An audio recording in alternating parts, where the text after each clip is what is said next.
सुनो जी, कब तक हम इस पुराने घर और बुढ़े की बीमारी में पैसा लुटाते रहेंगे? देखो, शहर में फ्लैट की कीमतें दिन ब दिन बढ़ती जा रही हैं। अगर आज ये जमीन हमारे नाम नहीं हुई तो कल को तुम्हारे भाई भी आकर हिस्सा मांगेंगे, फिर हमारे हाथ कुछ नहीं आएगा। अभी वक्त है, कुछ ऐसा करो कि बाबूजी खुद ही खुशी खुशी अंगूठा लगा दें। माया, तुम समझ क्यों नहीं रही हो? वो जमीन बाबूजी की जान है।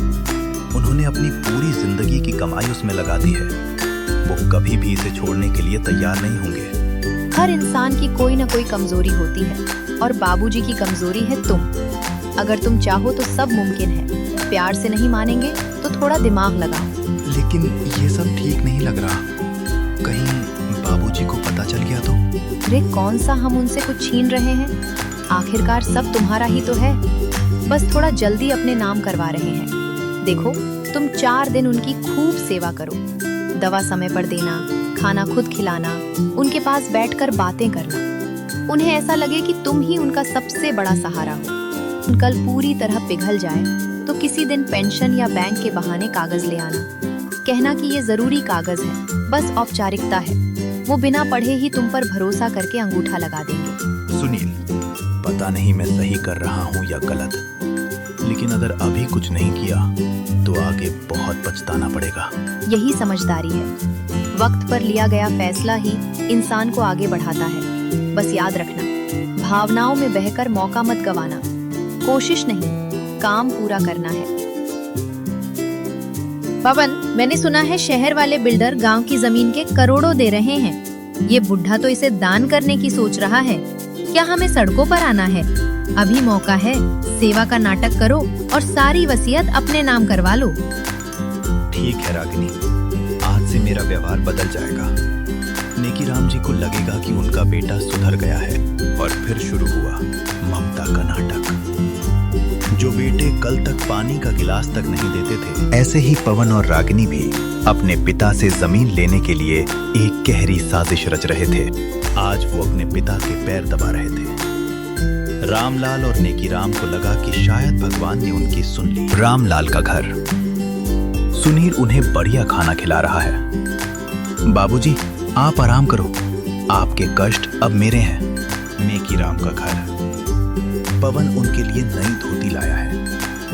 बापू, मुझे अपनी गलती का एहसास हो गया है। कुछ दिनों बाद दोनों बेटे अपने अपने पिता के पास वही पेंशन वाला बहाना लेकर जाते हैं। सुनील रामलाल से, बाबूजी, बस यहाँ अंगूठा लगा दीजिए।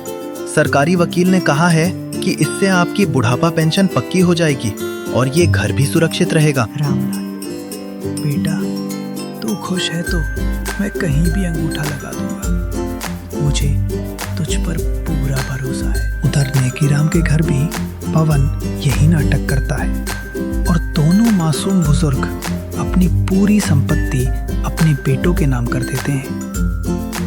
जैसे ही कागज हाथ में आते हैं, बेटों और बहुओं के चेहरे से नकाब उतर जाता है। मूसलाधार बारिश हो रही है। चलो अब बाहर निकलो। ये घर मैंने बेच दिया है। अब हम शहर जा रहे हैं। वहां तुम्हारे लिए कोई जगह नहीं है। रामलाल, बेटा, ये क्या? अभी तो तू पैर दबा रहा था। वो तो अंगूठा लेने का नाटक था बुढ़े। अब जाओ और कहीं भी मरो। नेकीराम का घर। पवन के साथ। अपनी लाठी उठाओ और निकलो। रागिनी को तुम्हारी खांसी से नफरत है। ये घर अब हमारा है। इस तूफान में कहाँ जाऊंगा बेटा? सड़क पे जाओ या शमशान में, हमें क्या। रामलाल अपने घर के बाहर रो रहा है और नेकीराम अपने घर के बाहर। दोनों भीगते हुए गांव के पुराने बरगद के पेड़ के नीचे पहुंचते हैं और एक दूसरे को देख लेते हैं। नेकीराम, तुम यहाँ इस हाल में?